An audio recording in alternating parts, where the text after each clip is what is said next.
Ever look up the stars and wonder, like, are we really alone out here? It's a question that's been bugging humanity forever, right? It really is one of those big ones. And what's so cool about the mission we're diving into today, NASA's Europa Clipper, is that it's taking us one giant leap closer to finding out. Okay, so Europa. For those of us who haven't been keeping up with all the latest space news, what's the deal with this moon? Why is it so special? Picture this, an icy world, about the size of our own moon.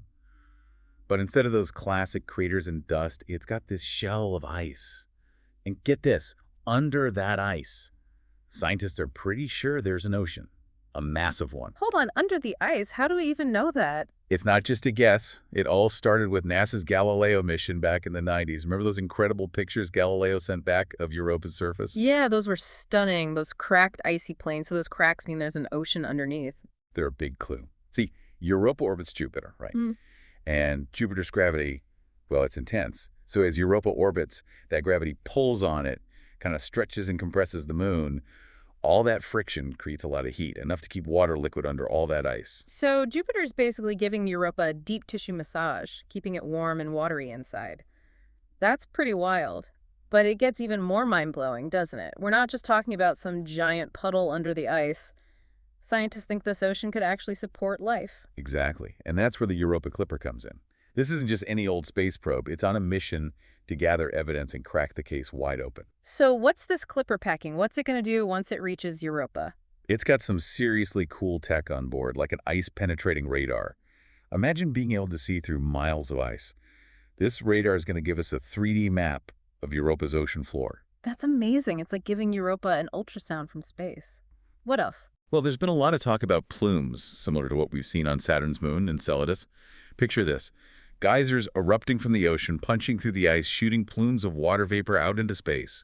Europa Clipper's got special instruments that can actually analyze this stuff in those plumes. Tell us what they're made of. Wait, so we could get a glimpse of what's in Europa's ocean without even having to drill through miles of ice. You got it. Okay, that is seriously cool. So when's this mission happening? When can we expect the Clipper to reach Europa and start solving these mysteries? It actually launched just a few days ago, October 14th. Wow, that recently. So it's on its way right now. Yep, but buckle up because it's going to be a while. It's taking the scenic route, using the gravity of Mars and Earth to slingshot itself towards Jupiter. Saves fuel, but takes time. A cosmic game of billiards using planets like cue balls. So when will it finally get there?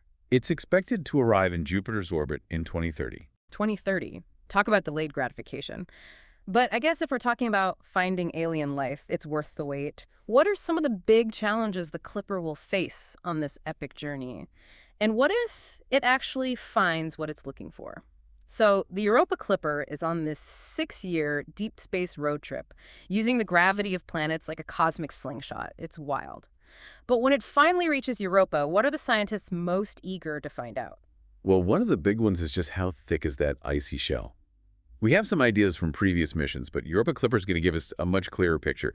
That ice-penetrating radar we were talking about. It'll be able to map the shell's thickness, tell us if it's more like a thin crust or if we're talking miles of solid ice. And why is knowing the thickness so important? It's about more than just the structure of Europa itself. Imagine this.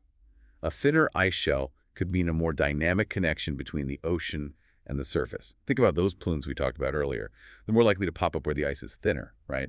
Ah, okay. So it's like if you're trying to peek inside a present thin wrapping paper, makes it easier to get a glimpse of what's underneath. So a thinner ice shell on Europa would be a good sign for future exploration, maybe even a lander mission someday. Exactly. But let's not forget those hot spots. Remember we were talking about areas on Europa's surface that seem warmer than their surroundings. Right. And on Earth, we find those incredibly vibrant ecosystems clustered around hydrothermal vents, those underwater volcanoes. Exactly, spewing out heat and chemicals from the Earth's core. And what's really exciting is that Europa Clipper's got this thermal imaging system, so it's going to be searching for similar hotspots on Europa. Looking for evidence of those hydrothermal vents. Because if there are vents on Europa, that could mean, well, it could mean life. It could. Think about it on Earth. These vents support entire ecosystems, right? Sure. Creatures that never see a single ray of sunlight. It's like something out of a science fiction novel. Alien creatures, total darkness, powered by underwater volcanoes. So the Clipper's mission is to figure out if Europa has a similar story to tell. But here's a question I've been wondering. Even if there are hydrothermal vents, even if everything's perfect for life, how would life on Europa even get started in the first place? I mean, it's not like there's sunlight reaching those depths, right? That's a big question, and it's one that Europa Clipper is equipped to tackle. One of its key instruments, it's called MISE, is a spectrometer that can actually analyze the composition of Europa's surface, even from a distance. Okay, so it's like a cosmic detective analyzing clues from afar. Pretty much. By studying the light reflected off the surface, MISE can identify different chemicals that are present. And what they're really looking for are organic molecules, Organic molecules, those are like the building blocks of life, like the ingredients in a recipe. You need the right ingredients to bake a cake, right? Like, you need the right organic molecules for life to emerge. Right, right. Of course, finding those molecules doesn't automatically mean there's life, but It's a big clue. it is. It's like finding flour in a kitchen doesn't mean someone's baking a cake, but it definitely suggests it's a possibility. So if the Clipper detects these organic molecules, that would be a major hint that Europa might be hiding something truly incredible.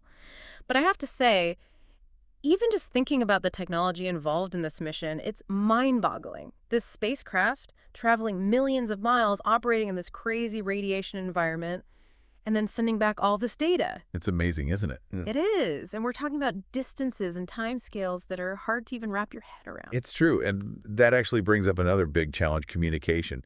Remember we were saying it's not like we can just pick up the phone and call Europa Clipper. Right. It's not like a Zoom call with aliens or anything. So how does communication even work at those distances? Well, even traveling at the speed of light, signals take time. We're talking roughly 45 minutes for a signal to travel from Earth to Jupiter, 45 minutes each way.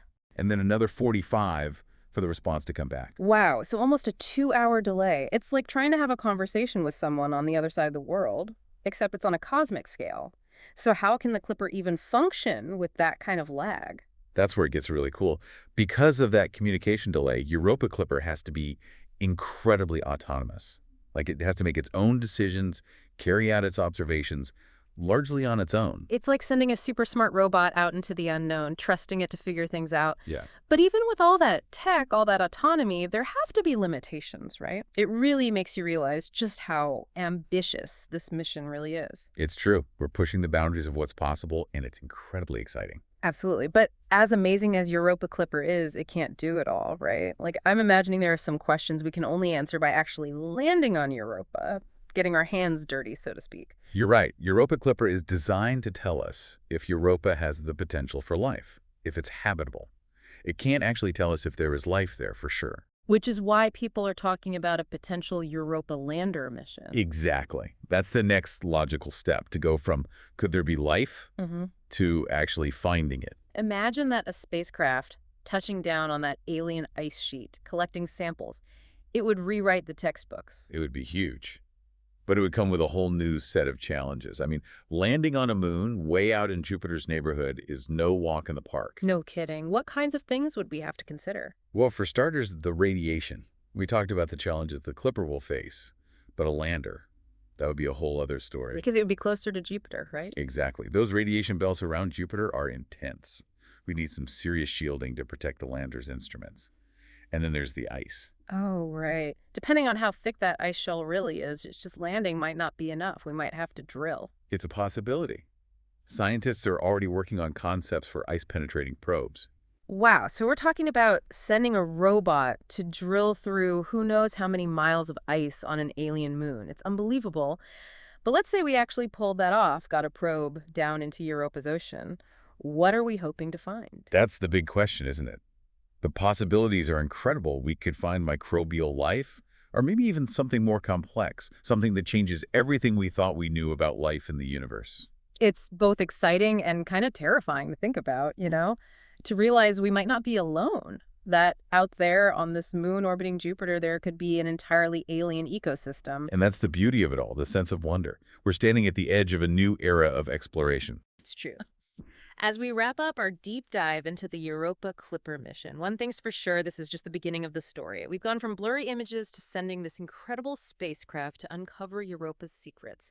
Who knows what the future holds? Maybe in our lifetime, we'll be looking at pictures from a probe, exploring an alien ocean on a moon millions of miles away. Thanks for joining us for this incredible journey. Until next time, keep looking up and keep asking those big questions.